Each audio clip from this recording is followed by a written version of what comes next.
Edward Lucas was one of the first journalists to raise the alarm about Putin's actions and motivations.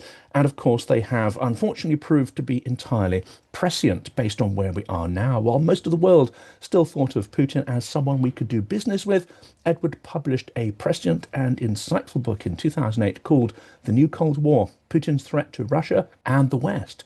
He is a columnist for The Times and has been a senior editor on The Economist as well. He's also a senior fellow at the Centre for European Policy Analysis. Edward, welcome back to the channel.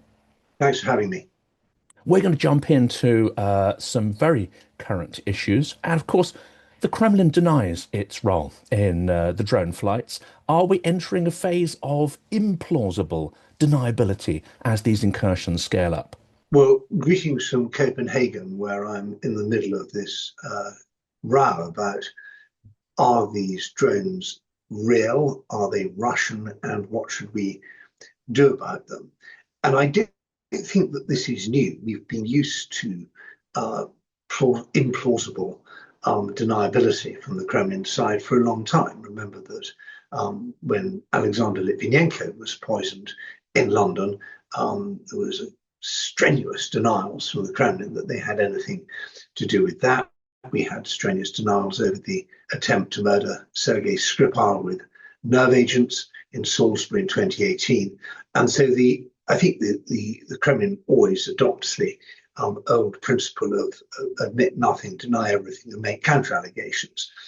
And one of the things that annoys me about this is that we are treating the current little spasm of sub-threshold warfare as if it was a new problem, and it really isn't. This goes back years, and if it's a surprise, it's because people haven't been paying attention. I think one thing that may be interesting here, and this perhaps I know some experts, Ben Hodges and others are, and Keir Giles are, have been warning about this, but the scale intensity seems to be changing, and we certainly don't seem to be ready for it. We'll dig into the causes of that in a minute, but it seems that the incursions are happening on a near daily basis. They're happening across a range of different thresholds, whether it's sort of buzzing, German warships, whether it's drone incursions. This seems to be extensive, pre-planned, and at some degree of scale. I mean, these things don't happen by accident. Surely there's a huge investment of time and resource to be able to mount these incursions. Well, I'd be careful about that because one of the big questions here is, are we just measuring things more effectively? And I've been looking at Sweden recently, and there've been a great series of some strange episodes of sabotage and disruption in Sweden this year. Mobile phone masts being attacked all the way down a main coastal road, electricity interruptions on Gotland, water interruption on Gotland, mysterious messages being sent out over the what should be the government alarm network saying that Sweden's under attack. And most of this only makes the Swedish press, not the international press, and often sort of it's kind of page six and treated as if it was vandalism. So I think that the truth is the Kremlin is constantly probing and testing, and sometimes the result of the probe is that they notice we don't really react, or it's kind of page six news. And sometimes we react and we notice what's happening, but we don't understand it to be a Russian threat. And sometimes in conditions of heightened alarm, as at the moment, we see things as Russian threats. So I think the first thing we need is to really get good data. Kaya Kallas famously said a year or so ago, when we're dealing with this kind of warfare, join the dots. I think even before that, we need to make sure we've got all the dots. And some of the dots may be genuine happenstance. And if the Kremlin has succeeded in its FUD program, fear, uncertainty, and doubt, in making us think that genuine acts of hooliganism and random mechanical breakdown are the result of Kremlin sabotage, then they've already succeeded in their psychological warfare campaign in making us, the KGB stole my phone, just as I actually can't find it. Yes, either And that or so MI6. Ironically, my phone was stolen, and well, that's another story. yeah, But but I think seriously, in the end, this is all about attacks on our decision making. but attacks upon our peace of mind, attacks on our psychological, cognitive resilience, and attacks on our social cohesion. As And a veteran Russian watcher, though, paranoia is sort of par for the course, isn't it? Um, well, I'm rather cautious about that. Actually, I think that it's important to have an extremely to be prudent and to be skeptical and to be alert. But paranoia is the psychological reaction to non-existent phenomenon, and if the Kremlin succeeds in making us feel paranoid, then they've won on an important front. So I think it's super important not to, I mean, just as it's important not to overreact to airspace intrusions by saying we're now going to shoot down every Russian warplane on every occasion that goes into our airspace, no matter what the risk and cost. That's actually being triggered into an escalatory response, which may not be the right one. And equally, we should not assume that anything that goes wrong in the sub-threshold space is necessarily part of a Kremlin plan. It may be other things are going on that we haven't noticed that are part of Kremlin mischief, and what's happening in front of our nose may just be random happenstance. So I think it's a time to be really cool-headed about this. we'll take a short break from the story to dive into the burning question of how we consume media and act on that information. Let's face it, our media is in crisis and people's attitude towards media sources as well. For me, ground news is an essential tool for us to take back control of the media we consume and rebuild our personal agency over that information. Let's take a specific story, for example, one that's breaking, but one which some outlets have chosen not to feature. But with ground news, we can find enough sources to get a strong overview of the story as well as a wealth of detail.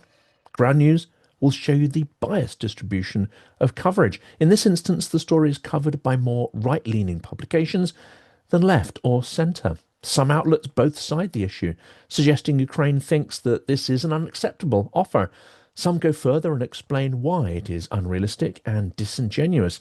Well, you can't fix the bias and framing of individual media sources, but you can immediately see all the ways in which the story is framed, get a fuller picture, and come to your own balanced conclusions. You can dig further to understand how media ownership may influence the framing of the story. And you can also click through to related topics for ease of browsing or research. Ground News does not eliminate bias, but presents you with the entire landscape of media coverage of a story. It allows you to spot the biases in headlines and then the detail of content. It's a far better way to detect bias in news sources and develop the analytical skills to navigate the news on your own terms. This is, of course, super relevant to me as I draft news bite scripts daily, sifting through hundreds of media sources and stories to try and craft truthful, detailed, and impactful stories.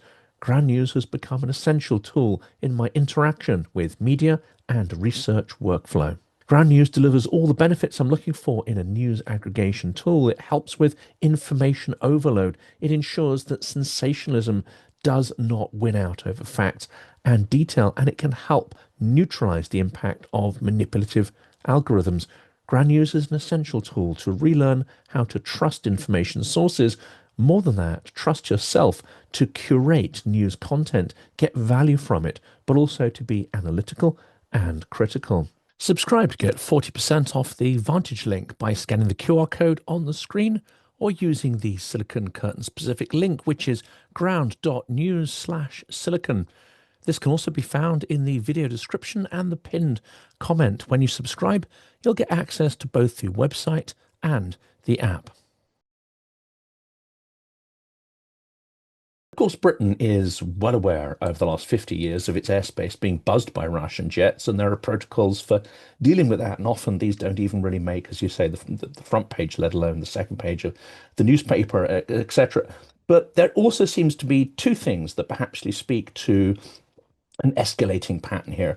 One is the Kremlin may feel vulnerable and weak, and we know that Putin's default strategy is to escalate into weakness, escalate into pressure, and that's worked for him over and over again. The other one, of course, is that Ukraine has been mounting an incredibly successful campaign of disrupting Russian airspace. All five major airports around Moscow were shut down last week. It's costing a fortune. And one of the few things that's getting through to Russian civilians, um, they're not reacting in an organized political way. It's more sort of frustration and anger. Is it not possible that, born out of weakness, Putin may want to mirror that strategy to shut down European civilian airspace, and then in parallel to that, mount an informational operation? Well, there's a lot of elements in that question. I think that you're absolutely right that Putin sees himself or depicts himself as at war with the West. And when Ukraine succeeds, he says Ukraine is only succeeding, indeed, Ukraine's only surviving thanks to Western help. So, therefore, it's quite legitimate for us to attack Ukraine's Western backers. That's true.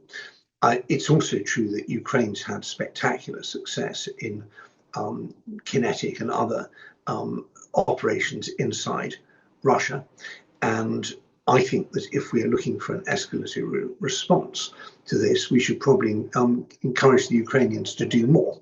And if those really are Russian drones at Copenhagen Airport, we should say that there will be more drones on all your airports as well. We could do that. So we don't have to do symmetrical deterrence, but if we choose to do it, the Ukrainians have plenty of options. I think that the most important thing, though, is not feel that we need to get into exact tit for tat, what I call toe stamping. If the Russians, but you stamp on my toe, that's not an attack on my toe, that's an attack on me, and I can choose how to respond. And it's very important that we retain the choice of how to respond in the time and the manner and the place of our choosing. So I think it's probably a mistake to invoke Article 4 and Article 5 in response to this, because once you've invoked them, unless you get a very crunchy response involving a lot of involvement for the United States, what you've actually done is exposed weaknesses in our decision making. The NATO's collective security has a vulnerability when it comes to this, which is the United States is not really playing fully on the team. So I think that's probably a mistake, and I would caution against it. I also think it's important not to limit our response geographically. So if Russia is sending planes into Estonian airspace, I would say let's fine them $1 billion a minute per plane, and take the money out of the frozen Russian central bank assets. Or let's say for every plane that goes into airspace, we'll seize a tanker going through the Danish Straits. I think this sort of lateral and asymmetric response is a much more powerful deterrent than trying to deal with the precise violation or attack that we've had. Because if we follow exactly the Russian lead, we're allowing them to frame the question: are you willing to risk nuclear war for the Estonian island of Venlo? And I fear that a lot of people may say no to that. They probably don't know where Venlo is. They probably don't know where the Suwałki corridor is. They probably don't know where Svalbard is, or Gotland, or any of the other sort of sensitive places where Russia is likely to try and escalate. So I don't want our escalatory response to be tied to the places where Russia attacks us. And that's interesting, isn't it? Because it seems that through this entire war, Russia and Putin has retained what I call escalation dominance. So by being reactive, and as you say, the toe stamping, in essence, we're signaling that they are still in charge. They are framing the question. But at the same time, we have this, what you've called backslapping in NATO, an extraordinary kind of hubris, which may well be signaling extreme weakness to Russia, not the strength that we think we are displaying. Yes, the NATO response of saying, first of all, characterizing Russia's actions as reckless is completely wrong, because this is not reckless, this is systematic taunting. Reckless is the adjective you apply to people who ride their bikes on the pavement or drive while drunk or something. And reckless implies a lack of motive and system. And so that's wrong. Secondly, This is not the displaying the ability of NATO to respond. It's the inability. We are using multi-million dollar missiles fired from extremely expensive warplanes to shoot down what are basically toy drones, and not particularly well either. Ukraine did a far better job of dealing with the many more drones they have over Ukraine than we had in dealing with the drones over Poland. So this is not a very particularly impressive response. And actually, and what Russia's doing is exposing, as I said earlier, weaknesses in our decision making, weaknesses in our defence, and weaknesses in our deterrence. And our air defences are not geared up to cope with the sort of attacks that Russia's carrying out on Ukraine, and are rather expensive and ineffective attempt to deal with this very minor incursion highlight exactly that. So that's useful for the Russians to know. Then there's the failure to have proper decision making with sort of empty article, what we might call 4.0, where you call 4 and you get 0. And then there's also the failure at the moment of a deterrent response, that we haven't done anything at any point in the last few weeks that made Putin think, ouch, that hurt, I better not do that to them again. I really didn't like what they did to me. And so I fear we're going to see a continuing escalation of these sub-threshold attacks in scope, in geographical breadth, in intensity, in frequency, and in impact. And those are all knobs on the Kremlin dashboard that Putin can quite easily dial up. And cost, of course, and that will be accompanied by a political information warfare to suggest to us that the support for Ukraine is costing our electorates, and that can be used in a divisive way. The question then is that if we are reactive, and if Putin is prepared, as he always is, to test the boundaries of our will and capability, in the sort of sub-nuclear threshold, is anything off the table? I mean, he's not going to jump straight to, one would presume, an invasion of the Baltics, but there is a chain of tests potentially leading up to something as significant as that. Well, I'd be very careful about assuming that the Baltics are the most vulnerable. I think that's part of a sort of Kremlin framing, where they say this is your most geographically, militarily vulnerable point, and therefore we're going to focus your attention on whether you can defend it.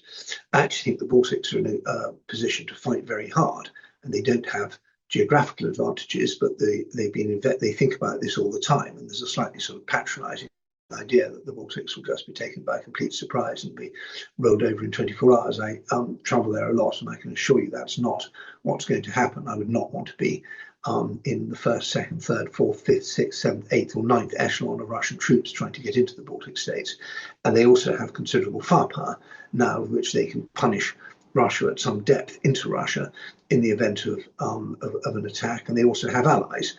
And I think that probably the immediate thing that would happen if there was any kind of attack on the Baltic states would be a very serious attack on Kaliningrad, not just by them, but by Poland and probably other neighbouring countries. So I think Finland wouldn't take it lying down, I'm sure. So I think I really caution against the kind of Narva's next idea. I do think that there's plenty of scope for mischief, and you might, I mentioned a few places, Svalbard's one, Jan Mayen Island, another northern Norwegian island. There's all sorts of places where Russia can do stunts if it wants, and it will continue to do these in the hope of showing that our decision making is fundamentally flawed. And what they know, they can't defeat NATO militarily, but they can defeat NATO politically. They can show that America's out of the game. They can show that northern NATO isn't the same as southern NATO, and they can spread the corrosive idea that in the end, if you're fighting, you're on your own.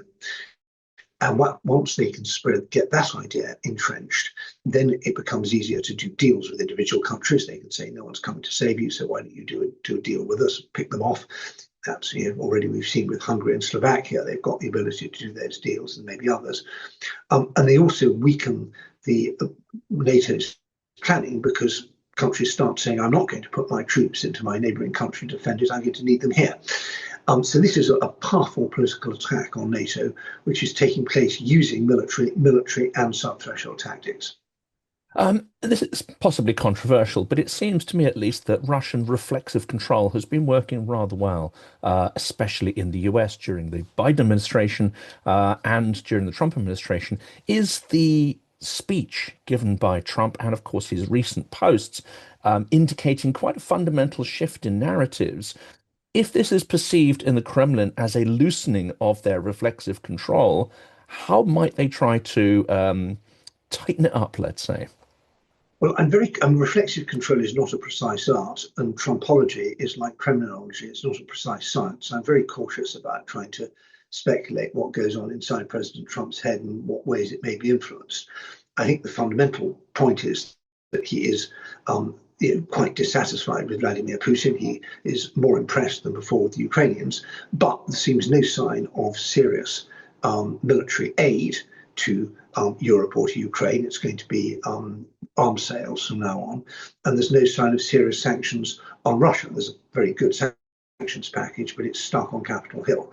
If we start seeing the presidential signature going on some sanctions, then I will revise my assessment. But I think what's basically happening is that the Americans are willing to maintain symbolically committed to the defense of European NATO, but an awful lot of air has gone out of the balloon now, and the real message to Europeans is you're on your own, good luck, please buy our weapons. And you've written that we should certainly, with extraordinary haste and scale, start to rearm and demonstrate the will and capability to defend our territory and values.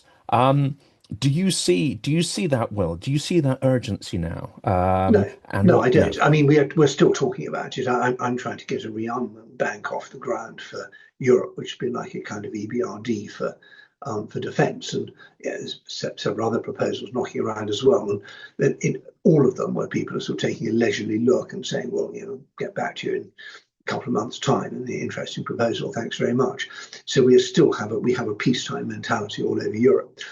I think that actually that we've missed the boat when it comes to defence. That in theory we should be trying to turn Europe into a giant version of Finland, and we should have started 20 years ago on that. It would have been good if we'd started around the time of the cyber attack on Estonia in 2007. And if we'd done that, we would have terrific resilience on our infrastructure. We would have layered air defence all over Europe. We'd be in a very good position, and Russia would not be a menace. But we've missed that boat, and we will not, in the time available, be able to rebuild our defences, unfortunately, although we should obviously try. And the frontline states are further ahead than others. We just don't have any combat power in Western Europe. Almost all the combat power in Europe is really in Finland, with sort of bits in the Baltic and quite soon quite a lot in Poland. And we'll make the most of that.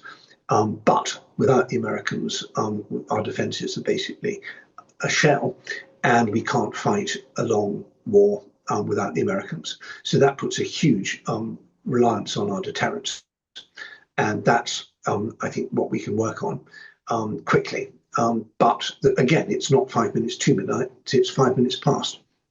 And Medvedev, for many years, when he sobers up, accuses the West of being at war with Russia. That has intensified over the last couple of days.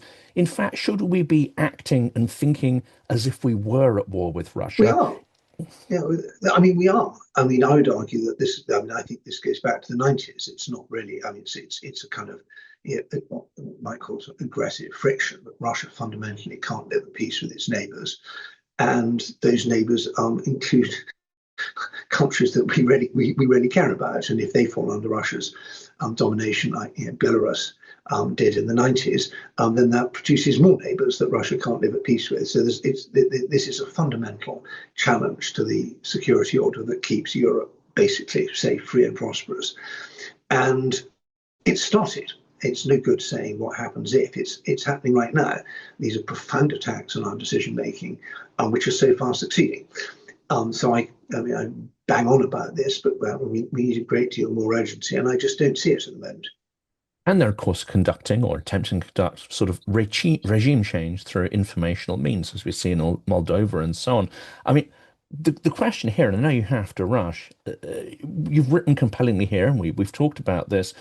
We seem to be laboring under two delusions still. One is that there will somehow be an emergent opposition, that somehow there is a liberal faction in Russia that will come to the rescue. The second one is that trade somehow can civilize Russia.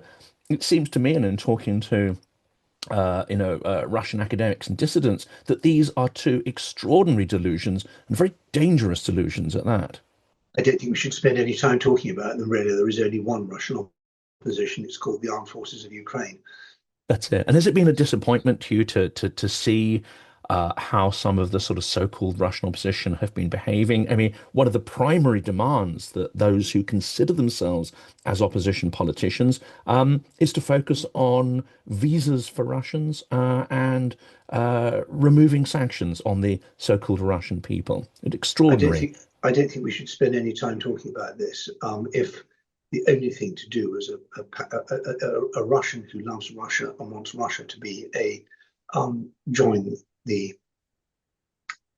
civilized world and to take its enormous contribution to civilization into the past contribution civilization into the future, the only thing to do is to shut up and support Ukraine. Nothing else matters.